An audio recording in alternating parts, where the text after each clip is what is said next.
Panginoon, kami po'y bihisan nyo ng inyong karunungan at bigyan nyo ng inyong kaliwanagan. Dalangin namin ang lahat ng ito, nananalig na inyong dinidinig sa ngalan ng iyong anak, aming Panginoon si Jesucristo. Salamat po, salamat sa inyo, O Diyos. Happiness is in giving. Ano po ang logic nito na ang tunay na kaligayahan ay sa pagbibigay? Because God is a giver. Ang Diyos naman talaga ay Diyos ng pagbibigay, Diyos na mapagbigay. Sa simula pa lamang, Genesis 1:29, God said, "See, I have given you every plant yielding seed that is upon the face of all the earth, and every tree with seed in its fruit. You shall have them for food." Ang isa sa mga kauna-unahang ginawa ng Diyos sa tao, binigyan niya ng pagkain at ibinigay niya ang lahat ng pwedeng kainin ng mga halaman, mga prutas, at nang sa ganon, ang tao ay huwag magugutom. At hindi lang para sa buhay na pisikal ang ibinibigay ng Diyos, ganon din sa buhay na espiritual.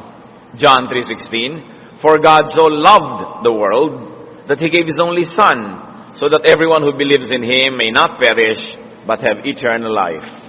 So God is concerned about our earthly life and our eternal life, and God had given us all things necessary, including His Son Jesus, to give us life and a meaningful life.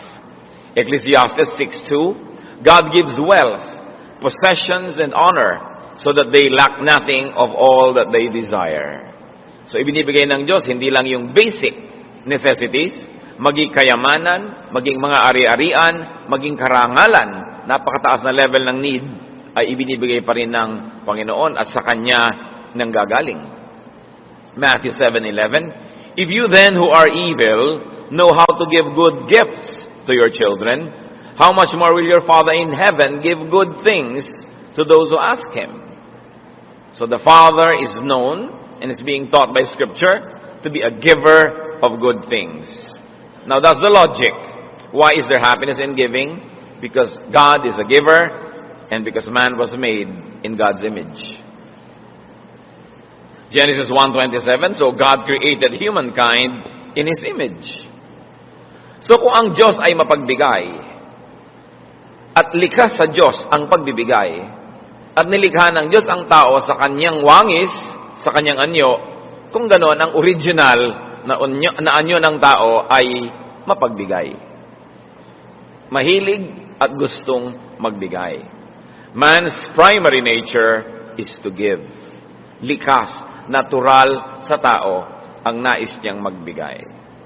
And man is very godly and very happy when he gives, because that is being true to form.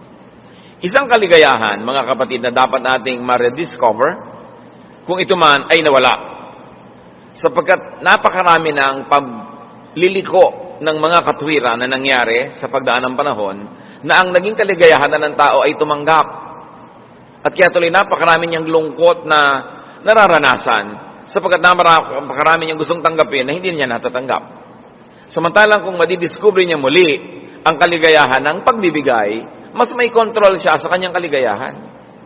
Sapagkat kung liligaya kayo ayon at nakabatay sa ibinibigay sa inyo ng iba, wala kayong power doon. Paano kung hindi ibigay? Di malungkot kayo. Samantalang kung ang kaligayahan natin ay iuugat natin sa pagbibigay, kayo ang nagpapasya kung magbibigay kayo, ang kaligayahan nyo ay nasa inyong kamay. Mas madaling lumigaya kung controlled mo yung pinagmumula ng kaligayahan. At kung sasanayin mo ang iyong sarili na bumalik doon sa dating anyo ng tao na kaligayahan niya ang pagbibigay kaysa pagtanggap, mas madaling lumigaya. Kung aasam-asam ka, namamalimos, hihingi-hingi, susunod-sunod para tanggapin mo yung ikaliligaya mo, nasa kamay ng iba ang iyong kaligayahan. Pero kung ikaw sa iyong pagbibigay ay sumasaya, gusto mo sumaya, di magbigay ka, hawak mo ang susi para ka sumaya. Sabi sa Acts 20:35, "It is more blessed to give than to receive." Siyempre, nabaluktot na yan ng sanlibutan na akala natin, mas masarap tumanggap. Pero ang salita ng Diyos ang nagsasabi, mas malaking pagpapala ang pagbibigay kaysa pagtanggap. This happiness has to be rediscovered, especially by those who have lost them. Deep happiness Deep satisfaction is not in keeping. It is not in getting. It is not in having. Hindi diyan sa paghahanap, sa pagkuha, at sa pag-maintain ng mga bagay na gusto natin, hindi diyan nakasalalay ang tunay na kasiyahan. Ito ay sa pagpapakawala, sa pagbibigay, sa pagre-release ng mabubuting bagay from you to another person. Proverbs 11:26, the people curse those who hold back grain, but a blessing is on the head of those who sell it. Ang konteksto nito ay kung merong taggutom, yun daw maraming mga pagkain na hindi nagbebenta sa mga taong nangangailangan bumili nito, yan daw mga yan ay isinusumpa ng tao. Pero may pagpapala dun sa nagbibigay, nagbebenta sa panahon ng kasalatan. In other words, they share. At yun pong may mga tao na may masamang iniisip laban sa atin, may sama ng loob, may galit, people who curse us. You read the Bible and you will find that curses have power, may effect. Kaya habang dumadami ang iyong hindi binibigyan, habang dumadami ang iyong tinatanggihan, dumarami ang iyong pinagdaramutan, marami ang nag-iisip ng negative laban sa iyo. At yung pag-iisip na yon nangyayari sa spiritual realm, doon sa hindi physical.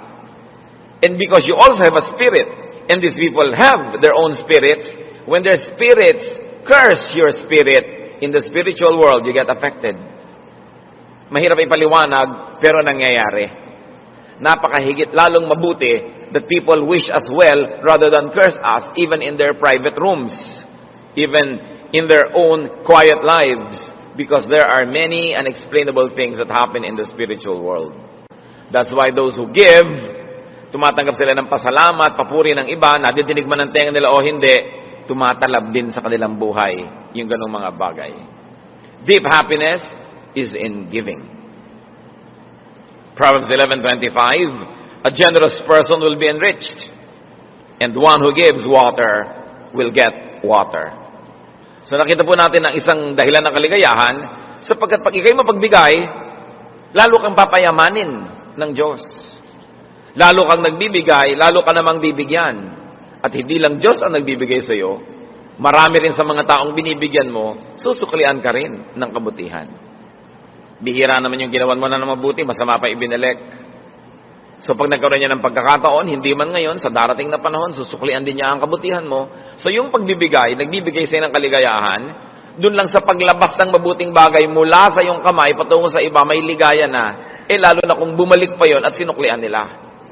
Isang napakahalagang bagay na dapat nating unawain kung gusto nating mas sumaya ang ating buhay. Letting go, giving, is pleasurable. Look at bodily functions. Halos lahat ng ginagawa ng ating katawan na pagbibigay, paglalabas ng mga nandun sa loob, ay masarap, masaya, at malusog. Pinawisan ka, lumabas yung pawis mo, ang ganda ng feeling. Lumulusog ka.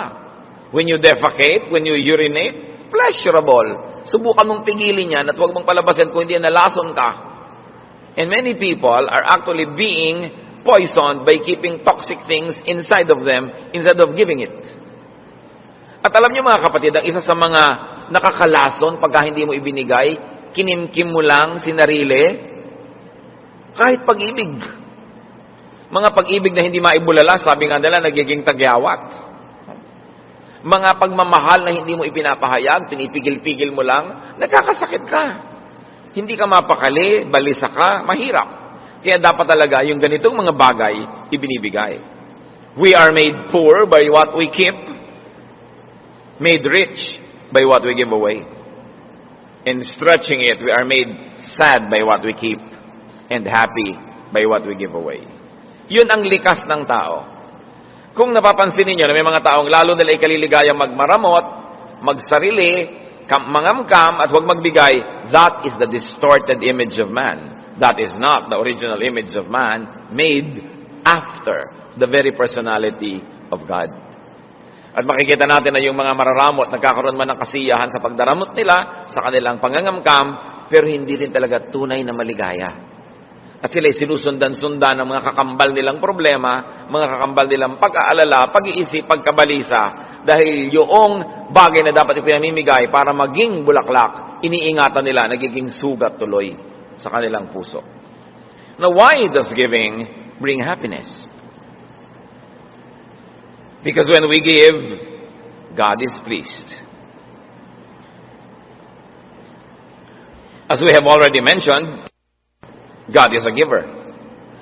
So when we give, God is pleased. Pag natutuwa sa iyo ang Diyos, alangan namang hindi ka sumaya. Alangan namang hindi ka niya pasayahin at hindi makagawa ang Diyos ang paraan para sumaya ka. What's more, when we give God pleasure because God commands giving. Proverbs 3:27, do not withhold good from those to whom it is due, when it is in your power to do it. Isa sa mga karunungan na itinuturo sa atin ng kawikaan, huwag mong ipagkait ang anumang magandang bagay, lalong-lalo dun sa mga karapat-dapat na tumanggap nito. Pag ipinagkait mo yan, meron niyang kalungkutan na bibigay sa iyo kahit hindi mo napapansin na dun pala nagmumula ang kalungkutan. Pag merong bagay na dapat mong pakawalan at ibigay sa iba, buong katigasan ng ulo mong hinawakan at sinarili, magiging kalawang sa iyong sariling bakal. Magiging lason sa iyong espiritu sa halip na naging pagkain ng espiritu ng iba. Parang yung manna that was being given by God from heaven. Noong ang mga Israelita ay nasa disyerto at wala silang makain, umuulan ng pagkain mula sa langit. At ibinili na sa kanila, kunin mo lang yung kailangan mo. Bukas, uulan uli niyan. Yung mga ibang makasarili, nagtago, nag-imbak ng lampas sa kanilang kailangan. At nung makita nila anong nangyari, inuod, nabulok, nasira. Kasi kumukuha sila ng hindi naman nila kailangan, iniimbak nila, itinatago nila, nabulok lang. At napagalitan sila tuloy. Sinabi na sa inyong huwag kayong kumuha ng hindi nyo kailangan kasi sa pagkuha nyo, baka yung may kailangan nun, nawalan tuloy.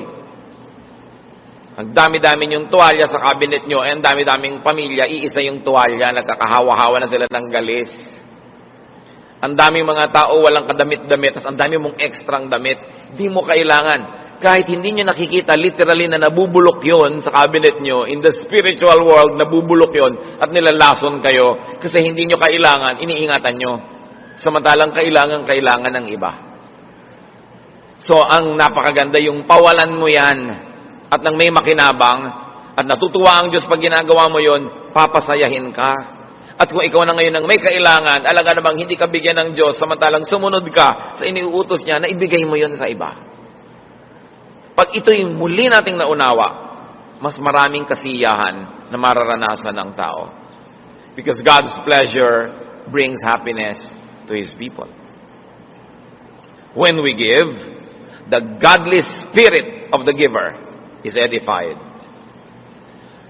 Kung pasisimplehin natin yan mga kapatid, meron tayong dalawang uri ng espiritong namamahay sa ating puso. Yung makadiyos na espiritu at yung makasalanan na espiritu. Pag tayo'y nagbibigay, pinasasaya natin yung makadiyos na espiritu. Pag hindi tayo nagbibigay, pinalulungkot natin yung espiritu na yon. At kung yung espiritu ng Diyos na namamahay at namumuhay sa atin ay nasisiyahan, mahirap ba na tayo man ay sumaya rin? When we give, the higher person of the giver is pleased. The lower person may be displeased. Kaya pag nagbigay ka, mamaya, yung lower person mo, nagsasabing, ba't mo binigay? Baka mamaya kailangan mo yon. Baka mamaya, hindi ka bigyan yan. Baka hindi ka naman maging mabuti sa'yo yan. Hindi naman siya tumanaw ng utak na loob sa'yo. Ginagalong-galong ka nung lower personality mo. But your higher personality says, it is good. It is good to give. It is God's will. You are godly. It is God's command. Laging nagtatalo yung dalawang yan.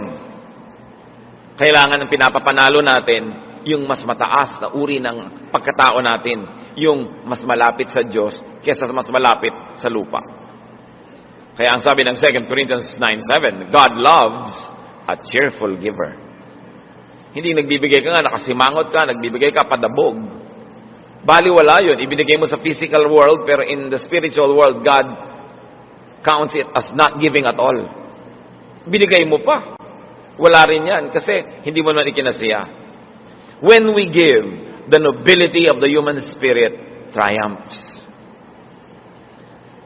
Ang nagwawagi ay yung maginoo, yung maharlika, yung mataas na uri ng ating pagkatao. Kaya nang pag nagwawagi yon, katulad ng pag yung mataas na uri ng pagkatao natin nasisiyahan sa arts, sa music, sa fine things, tumataas ang level ng ating kaluluwa. Lumalapit doon sa lumikha sa atin. Kaya yan ay nararamdaman. When we give, the recipient, not only us, but the recipient is given happiness, of course. Nagbigay ka, sumaya ang Diyos, sumaya ka, at higit lalo, sumaya yung binigyan mo. Yung binigyan mo is made happy. Mga kapatid, giving is an art. Dapat nagpapasaya. Hindi yung may exchange gift, ang ibibigay mo lang kung ano na lang, na para lamang may maibigay ka so that you will meet the requirement na nung exchange pa yung may ibinigay ka. Pero nung buksan ba niya ang regalo mo, sumaya. Dapat sumasaya. Ipinagluto mo ang mahal mo sa buhay, wala namang kakwenta-kwenta yung lasa. Ibinili mo nga ng tsinelas, ang liit-liit o ang laki-laki, hindi mo malang pinag-aralan ang size ng kanyang paa. Sumama pa loob, ang tagal-tagal na akong kasama, hindi malang alam ang size ng paa ko. Tapos magre-regalo ka kalendaryo. Sino naman ang nagtutuwa dyan sa kalendaryo? Diba? Lahat ng cellphone may kalendaryo na ngayon. So, para lang may maipulupot ka, malagyan mo ng ribbon. Yung iba magre-recycle na lang ng mga regalo ko. Ano, basta may maibigay ka na lang. Huwag kayong basta bigay lang ng bigay. But the recipient should be pleased. Ministry kasi yun eh. Nagpapasaya ka. Ang daming ganyan mga reklamo sa mga opisina, sa mga pamilya, may exchange gift. Feeling mo iba, lagi na akong lugi. Ay, ang nakabunot sa akin, si ano na walang kakwenta-kwenta magregalo to, CD. Diba yung, di ko naman papakinggan yung CD na yan. Di ko naman babasahin yung libro na yan. Yung kung ano na lang maibigay. Ngayon, kung ang binibigyan mo ng regalo, talaga mahilig sa music o mahilig dun sa magbasa, bagay. Pero huwag yung basta may maibigay ka na lang.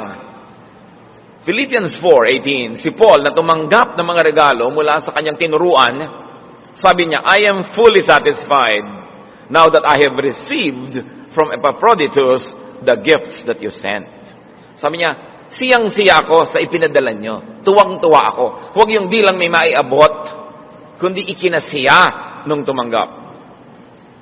Ngayon, bakit tayo sasaya kung sumaya yung tumanggap? Because a happy recipient is one less lonely person in the world. And one less lonely person in the world means a happier environment, a happier surroundings, which in the end will also benefit us. And what's more, a happy recipient is one more potential giver of happiness to you and to others. Pag nagpasaya ka ng isang tao, nabawasan ang napakaraming milyon-milyong malulungkot. At kung bawat isa sa atin ay nagpapasaya ng kapwa, mauubos yung kalungkutan at yung buong paligid natin, aangat ang lambong at dilim, sasaya ang lahat, madadamay ka na rin kahit sila lang yung masaya at hindi naman ikaw, dahil sa saya nila, madadamay ka na rin. Pero ang lungkot ng iba, madadamay ka rin yan kasi hawa-hawa ang mga bagay na yan. The very nature of happiness is in sharing. And isang paalala, recipients are to give back. Pag nakatanggap kayo, sumaya kayo, pasayahin nyo rin yung nagbigay. Para siya naman, ma-encourage, magbigay uli, sumaya ka uli, nagbigay ka uli sa kanya, you begin or you maintain a cycle of happiness giving. Hawa-hawa kasi yan. If you give, you should learn to give back. Tingnan ninyo ang pagbibigayan at pagsasamahan ng Diyos at ng Israel. Exodus 20 verses 1 to 3, the first commandment. Then God spoke all these words. I am the Lord your God who brought you out of the land of Egypt, out of the house of slavery. You shall have no other gods before me. Ano yung dynamics? Sabi ng Diyos, Binigyan ko kayo ng kalayaan. Inilabas ko kayo sa Ehipto, kung saan dati kayong mga alipin, ngayon malalaya na kayo. Binigyan ko kayo ng kalayaan, pues ibigay niyo sa akin ang inyong pagsamba. Baka naman matapos ko kayong palayain, sa ibang Diyos pa kayo magsisimba. Baka naman matapos ko kayong pagpalain, sa iba pa kayo magdala ng offering. Ibang pangalan pa ang parangalan nyo dahil maraming mga Diyos na kukumpit-kumpit dyan sa mga lugar na yan. No? May Diyos ng ganyan, may Diyos ng ganon. Kaya sabi ni Yahweh, ako huwag nyo kakalimutan, ako, hindi sila ang nagpalaya sa inyo. Anong kapalit? Ako ang sasambahin nyo at hindi sila. It is a transactional relationship. Tinanggap mo yung kalayaan, tinanggap mo yung pagpapala, pues gawin mo naman ng iyong bahagi, ibigay mo ang iyong pagsamba. Hindi pwedeng tumatanggap ka at wala kayo binibigay. Hindi kumpleto yung transaction, walang balance. Kaya ang tao naman na binibigyan ng Diyos ng pagpapala, Genesis 28:22, of all that you give me, I will surely give 1/10 to you. Sabi, O Diyos, ibinibigay niyo sa akin ng lupa na pinagtataniman ko, ibinibigay niyo ang mga kailangan ko, lahat ngayon ang ibinibigay niyo sa akin, ibabalik ko sa inyo ang ikapu. Transactional. Hindi pwedeng tanggap ka ng tanggap kasi hindi ka nagtatithe. Binibreak mo yung cycle of giving and receiving, giving and receiving. So ano mangyayari? You just get and forget. Pag hindi ka nagbigay, naputol. Hindi ka na rin bibigyan. Putol na ang bigayan. Kaya merong pananagutan. Even in the Bible, relationships are transactional.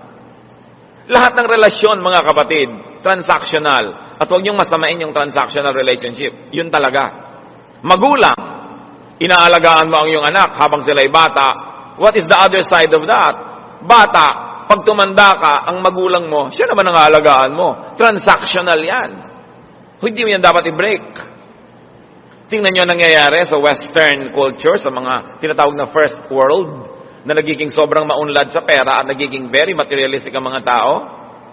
At yung mga bata, ano nangyari? Yung mga kabataan ng 1960s, 70s, na sobrang naiba ang mundo, nagkaroon ng sexual revolution ng mga 50s, tapos yung sobrang liberation of the youth ng 60s and 70s. Ano nangyari? Nagkaroon ng mga suwail na anak. Mga anak na ayaw mag-alaga ng magulang, ayaw magsuporta ng magulang. Anong nangyari? Nadala ang isang henerasyon ng magulang. Kaya ngayon, sa first world countries, developed economies, ayaw nang mag-anak ng tao. Nagkakaroon ngayon ng population problem sa Japan, sa Northern Europe, in most of Europe anyway, kasi yung mga tao ayaw na mag-anak. Sabi niya, bakit namin uubusin ang pera namin sa pagpapalaki ng mga bata, na pagtanda naman namin, tatapon lang kami sa home for the aged, hindi naman kami aalagaan, di ubusin na lang namin ang pera namin mag-asawa sa hindi pagkakaroon ng anak, bakasyon na lang kami ng bakasyon, at mag-insurance na lang kami, pag tumanda kami, we will stay in a nursing home. So dahil yung mga anak, pinutol nila yung cycle of giving and receiving. Ayaw na nilang mag-give sa parents. Marami ngayong parents, ayaw na rin mag-give sa anak. Naputol. Kaya dapat talaga, give, receive, give, receive. This makes people happy. Yung transaction natin, halimbawa, sa Diyos at sa lupa. Luke 13, 6-8. Then he told this parable. Si Jesus yung nagsasabi, a man had a fig tree planted in his vineyard. And he came looking for fruit on it and found none. So he said to the gardener, see here, for 3 years I have been looking for fruit on this fig tree, and I still find none. Cut it down. Why should it be wasting the soil? He replied, sir, let it alone for 1 more year, until I dig around it and put manure on it. At kung itutuloy pa natin, sabi niya, and if when you come back after a year and it still has no fruit, we're going to uproot it and burn the tree. Jesus here, giving a parable na yung God yung may-ari ng garden. Sabi niya doon sa taga-alaga, balik ako ng balik sa punong ito, taon-taon, wala naman ako makitang bunga, bakit patuloy natin siyang papayagang ubusin ang taba ng lupa? Sumisipsip siya ng tubig, ng mga nutrients, tumatanggap siya ng liwanag, ng araw, wala na tuloy tumutubong iba sa lugar na yan, tapos wala namang bunga, bunutin yan. Sabi ng gardener, bigyan niyo pa po ng 1 taon. Dadagdagan ko pa ng pataba. Ibig sabihin, bibigyan pa po natin. Pag hindi pa siya nagbigay sa atin ng bunga, susunugin na natin. Maging ang Diyos. Ayaw niya magsayang ng resources sa mga taong ayaw naman mamunga. Sa mga halamang ayaw mamunga. So kailangan pag may tinanggap ka, magbigay ka. Yun ang rule of nature. And there is so much unhappiness because that is being broken by people. 1 Corinthians 9:10, when the plowman plows and the thresher threshes, they ought to do so in hope of sharing in the harvest. This is an old agricultural transaction na may mga tao na namamayani, hindi sila binabayaran sa kanilang pagtatrabaho, bayanihan. Pero sabi, pag merong isang nag-araro, nagbungkal ng lupa para sa iyo, ikaw yung may lupa, sa dakilang lupa mo, hindi mo na kayang bungkalin lahat yan, meron kang nilagay dyan ng mga taga-bungkal, at nung anihan na, hindi mo na kayang anihin lahat yan, kukuha ka ng mga taong taga-ani, taga-putol ng mga grain. Sabi, yung nag-aararo, yung nag-aani, ginagawa niya, hindi, lumaasas siya na may parte siya doon sa lahat ng mga harvest. Alam nga naman pagkatapos na nandiyan na yung harvest, thank you na lang. Kailangan kaparte siya. So ang sinasabi dito, lahat ng may input, dapat may maiiwi. Lahat ng nagbibigay, dapat tumanggap sa lahat ng uri ng transaction. Kaya yung mga nag-aral ng medisina, ang tagal-tagal nag-aral, tapos mo, Doktor, 3 minutes yun lang kung tinignan, tapos 500. 9 na taon po ako nag-aral. Diba? Bakit mo sinusukat doon sa akin pagpitik-pitik sa likod mo? Bago ka natutunang pitikin yan, 9 na taon. Alam nga namang nag-aral siya, ayaw man siyang pakitain man lang. Lalong-lalo yung mga kamag-anak ng mga doktor, kilala lahat. Ay, si ano, pinsan ng kapatid, ng kamag-anak ng bayaw, ng ating kapitbahay. Therefore, pupunta ka doon, magpapagamot kang libre. Ang tanong, tumulong ka ba, magmatrikula yan? Mga kamag-anak, kung hindi kayo nag-contribute sa pagmamatrikula ng mga kamag-anak yung naging doktor, huwag kayong mag-expect ng libreng pagpapatingin. Di naman kayo nag-contribute, aani kayo, ang salagay. Ganyan lahat ng mga profesyon. Ang hirap-hirap kuminsan na mag-practice ng profesyon dito sa ating bayan. Lahat na lang ng kalayo-layuan mo kamag-anak, nag-expect ng libre. Samantalang hindi naman sila tumulong nung ikaw itong nag-aaral. Hindi yun ang cycle of giving. Ngayon, kung yung tao gusto magbigay sa iyo, mag-volunteer ng free services, okay. Pero huwag niyong pilitin. Wala kayong tanim, huwag kayong umasang umani. Pero baligtarin natin, lahat ng may itinatanim sa atin, dapat nating paanihin. That is the godly way. Now, how do you produce and promote happiness? By giving.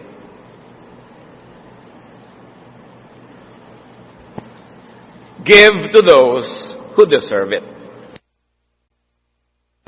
Nag-aral yung tao, bayaran mo ng professional fee. Kung may discount ka man, salamat. Pero ba't ka may discount? Nagne-negosyo yung tao, may tindahan, may grocery, may whatever. Sister, meron bang discount? Bakit ka humihingi ng discount? Ayaw mo siyang tumubo? Patayin mo na lang. Saksakin mo, lasunin mo. Total gusto mong patayin eh. Di ba? Yung gusto mo siyang ma-deprive ng income, ayaw mo siyang kumain, ayaw mo siyang magkapera, pinapatay mo na siya nun. Indirectly lang. Don't expect discounts. When they give it to you, salamat. When they keep giving it to you, start refusing. Dahil hindi ka naman karapat-dapat tumanggap nun eh. Bakit? Liba na lang talagang buong puso, taos puso, at ikinagagalak niyang bigyan ka. Give to those who deserve it. Proverbs 3:27, as we have already read, do not withhold good from those to whom it is due when it is in your power to do it. Ano pa yung mga dapat ibibigay sa dapat tumanggap? Wages, gifts, gratitude, reciprocation. Pag may ginagawa sa iyong mabuti, dapat mo suklian ng mabuti. Kindness. Mabuti pa si Karl Marx, sabi niya, from each according to ability, to each according to need. Ano ba yung kaya mo? Ano ba yung kailangan niya? Kaya mo, kailangan niya, ibigay mo. Yun ang sinasabi dito. So ang tanong mga kapatid, who deserves your giving? Your gift? Your payment? Baka naman napapabayaan natin. Paalala, baka merong marapat tumanggap ng inyong pagtingin, ng inyong pagmamahal, ng inyong pagtulong, ng inyong pagsuporta, tapos napapabayaan nyo. Kahit hindi nyo alam, napapalungkot kayo nun. Kasi umiiral yung batas ng kalikasan. inaani mo ang itinatanim mo. At kung itinatanim mong ganyan, ingratitude, sa palagay mo, happiness will come to you. So give to those who have given and who continuously give to you. Huwag tayong masanay na laging nasa receiving end. Yung mga estero, kaya mabaho, they always receive, but they do not give. Barado. Yung mga constipated, you receive and receive, you do not give. What happens? You become unhealthy. So dapat, yung lahat ng nagbibigay sa atin, bigyan din natin. Proverbs 19:6, many seek the favor of the generous, and everyone is a friend to a giver of gifts. Pero, let's be real friends to the giver of gifts by giving back. Give to those who give not only to you, but also to others. Pag may nakita kayong taong mapagbigay sa iba, bigyan nyo siya kahit hindi kayo yung binibigyan. Para patuloy siyang may maibigay sa iba. Pag may nakikita kayong mga NGOs, institutions, churches, that really give to others, support those institutions so that they can continue doing good. Because people and institutions who give to others deserve and need your gift, your support, and encouragement. Why? Because they make the world a better place. They make people's lives better. And when people's lives are better, your life will be better too. Para tayong mga bola sa billiard table, nagbabangga-banggaan. Ang pupuntahan mong ganon, hindi lang dahil gusto mo, dahil nabangga ka ng iba, napapunta ka tuloy doon, nabangga ka ng iba, napapunta ka tuloy dito. Nagbabangga-banggaan tayo. At kung ang mga bola na bumabangga-bangga sa inyo yung marurumi, dudumi rin kayo. Kung sila yung mabango, babango rin kayo. So habang pinaparami natin ng masaya sa mundo, sasaya rin tayo. Dahil sila man, directly or indirectly, will make us happy. So nagdadamayan ang mga tao, nagtutulungan. Philippians 4:14 and 19. In any case, it was kind of you to share my distress. And my God will fully satisfy every need of yours according to His riches in glory in Christ Jesus. Si Pablo, he was giving to people. He was giving his time. He was giving his talent. He was giving his ministration, his prayer, his advice, his teaching, his preaching.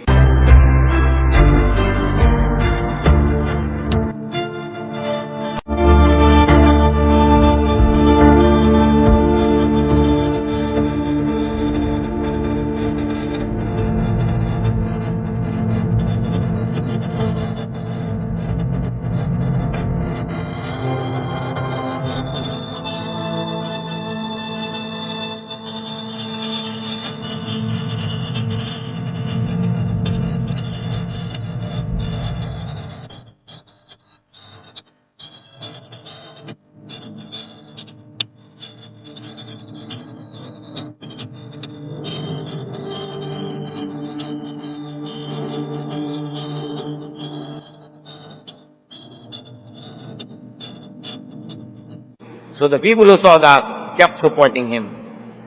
At sabi niya, napakabuti niyo na kayo ay tumutulong sa aking mga kagipitan. At ang Diyos na nakakaalam niyan, ang siyang magsusukli sa inyo. At bibigyan niya kayo ng kasiyahan ayon sa napakayaman niya na kalagayan. So nakikita natin na hindi mo ako natutulungan, pero tumutulong ka sa iba. Therefore, bibigyan kita. Kasi yung mga tinutulungan mo, they become less problematic. Pag nakakatulong ka sa tao, hindi na sila nagiging mga pabigat, hindi na sila nagiging mga konsumisyon. Di ba, makikinabang din ako nun, directly or indirectly. So I should support you. Give to those who give to God. Mga kapatid, kaya tayong mga mananampalataya, dapat yung mga negosyo ng ating mga kapatid, ating tinatangkilik. Pag bumili ka sa tindahan ng isang hindi mananampalataya, kanyang-kanya na lang yun. Baka dalhin pa niya sa masama yung pera. Pagka tinangkilik mo, negosyo ng kapatid natin, nagta-tithe pa yan, nag-o-offering pa, tapos yung mga charitable works, doon mo dapat inilalagay yung pera mo. Doon sa kamay ng taong dadalhin yun sa paanan ng Diyos.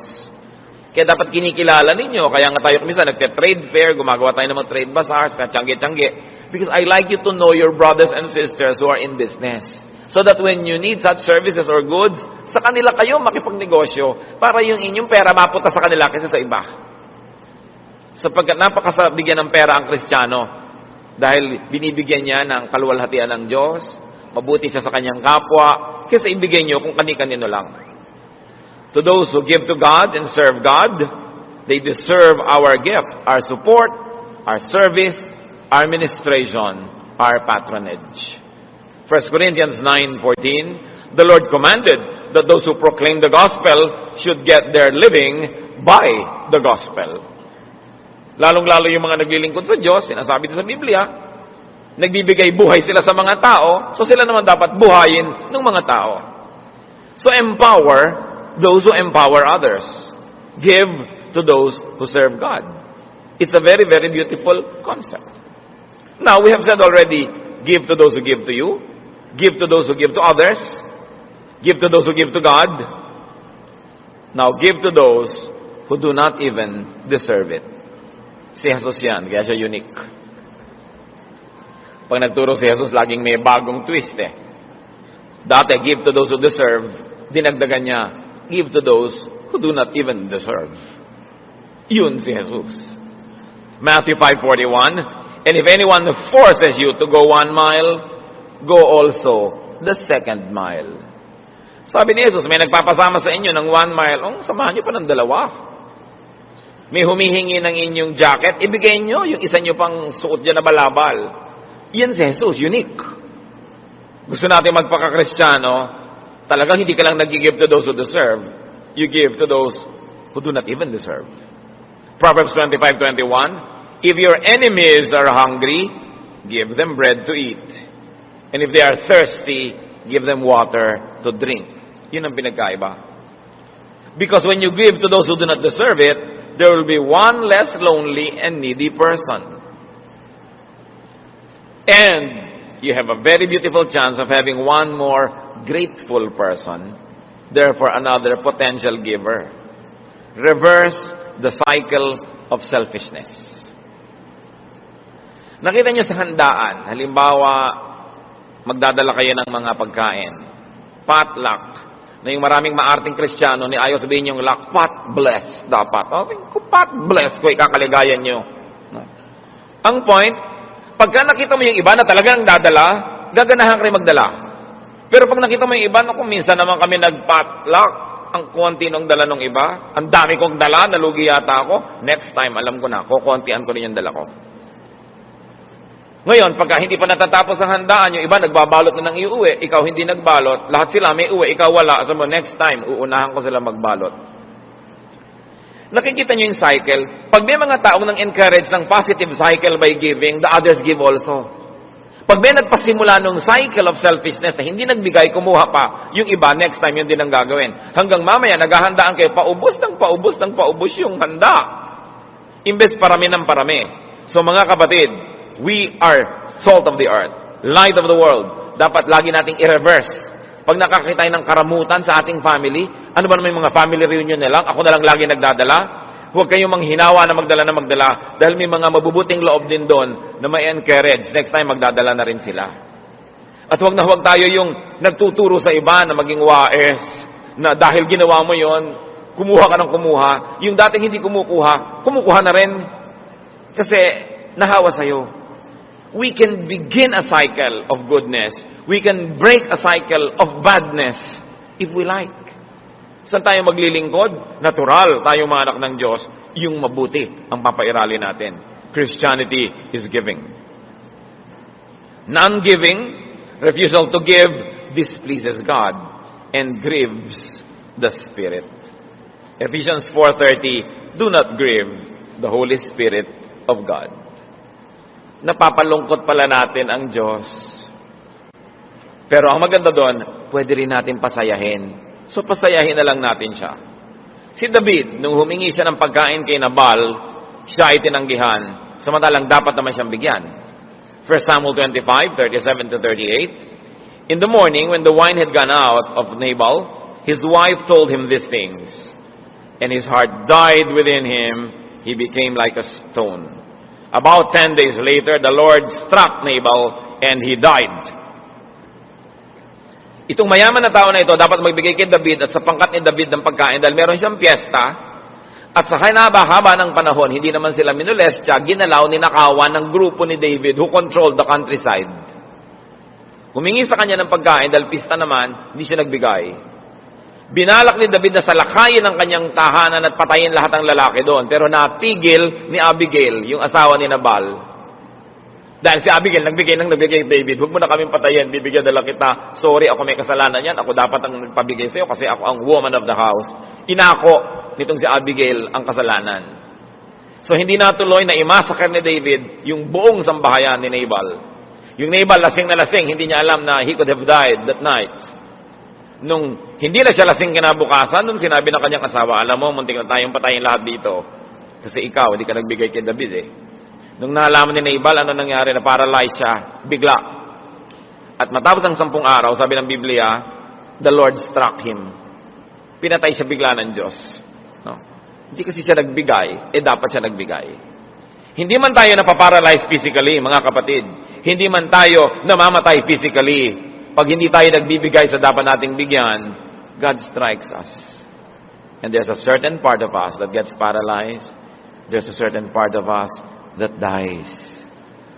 And if we are so spiritually blind, we are not even aware of it. And we go on in life wondering why we are not happy, why we are not prosperous, why we are miserable. Nagkukulang siguro tayo sa pagsusukli ng kabutihan sa dapat nating suklian. Non-giving frustrates and hardens others. Non-giving teaches others to be selfish. Non-giving promotes selfishness. Pag di ka nagbibigay, tinuturoan mo ang iba na maging maramot din kasi hawa-hawa. But Christianity reverses that. Sa Acts 2:44-45, all who believed were together and had all things in common. They would sell their possessions and goods and distribute the proceeds to all as any had need.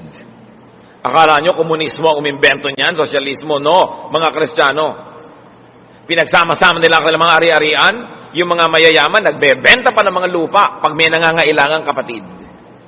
Pero siyempre, yung mga nakakatanggap noon, nagbibigay din ng iba namang pagmamahal at pagtulong dun sa mga may kaya. Iba naman ang kailangan nun siguro. Kasi kung yung mga binibigyan mo, hindi rin nagsusukli, sooner or later, mamamatay na rin yung espiritu na yon ng pagbibigay. Kaya kailangan laging binubuhay yon. Pag binigyan ka, bigay ka rin.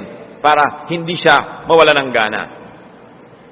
Napaka-importante sa mga pamilya, lalo kayo mga panganay, magbigay kayo ng mabuti sa inyong mga kapatid, promote a culture of giving. Kasi kadalasan pag ating mga ate, kuya, mararamot, yung mga younger children, nagiging maramot din kasi lumaki sila sa ganung atmosphere. Pag yung mga tiya natin, mga tiyo, ang kukunat, ang dadamot, usually nagiging ganun din tayo sa ating mga pinsan at maging sa magiging mga pamangkin natin. Kaya tayo na mayroong kakayanan na mag-impluwensya ng mga younger people in our family, promote a culture of sharing, a culture of giving. Lahat tayo makikinabang din doon.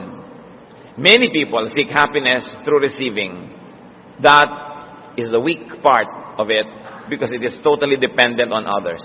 It is reactionary, it is disempowering. Pag ang kaligayahan mo, isasandal mo sa pagbibigay sa iyo ng iba, di kung di ka bigyan, wala kang magawa.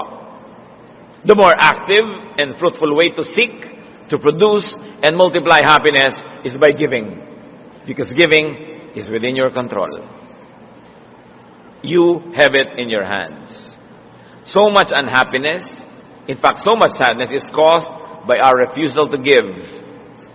And so much unhappiness is caused by our rejection of people's request. Pag may tao po na mangungutang sa inyo, liban na lang sobrang makapal yung tao na yon at sobra talagang manggagamit at sobrang linta. At alam nyo naman kung yun ang taong yun ay ganon. Liban na lang ganon, bago yan nakapagsabi, kutakot-takot na ikot at timing. Kutakot-takot na pakikiramdam.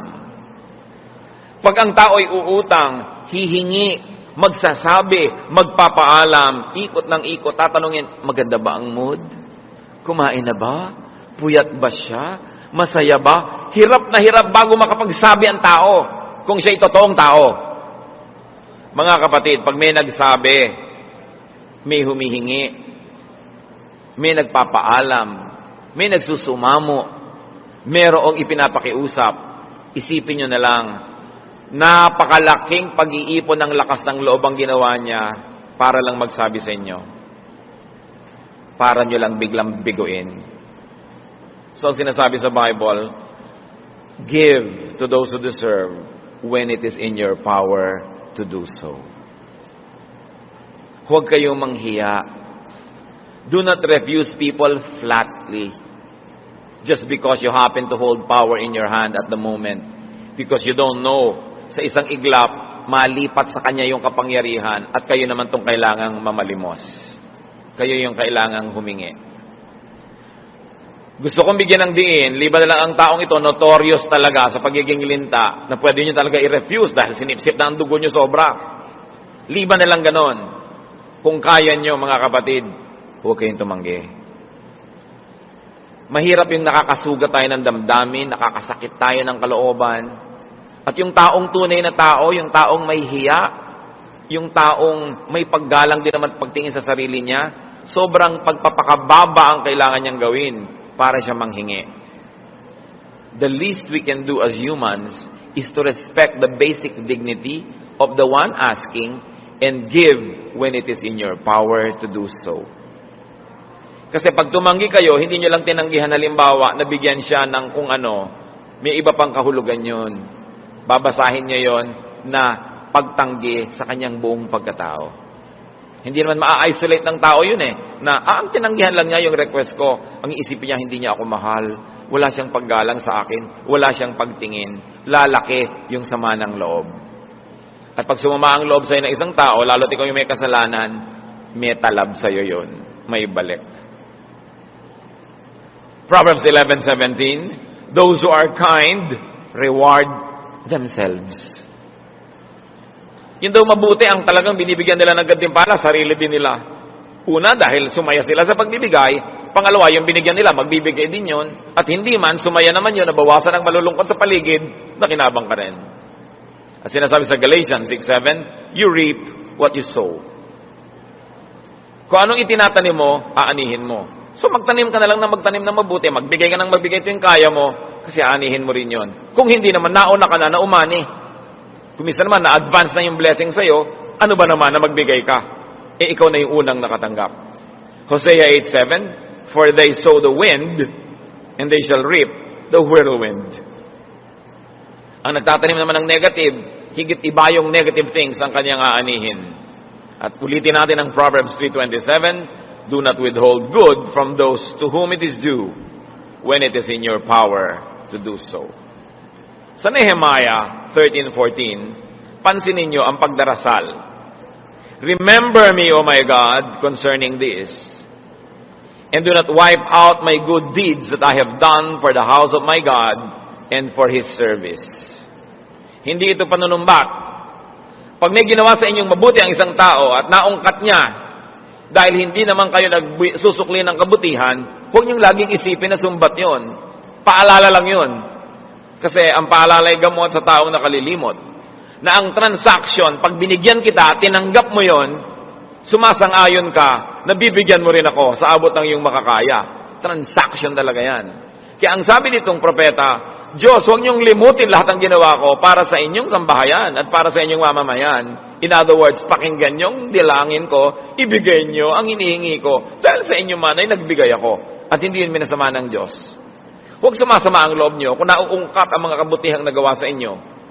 Lalo't hindi naman kayo nagsusukli. Dapat nyo talagang maalala para malaman mo kung saan ka nakatayo at lumagay ka sa lugar. Those who give are entitled to receive. So, be kind to those who ask.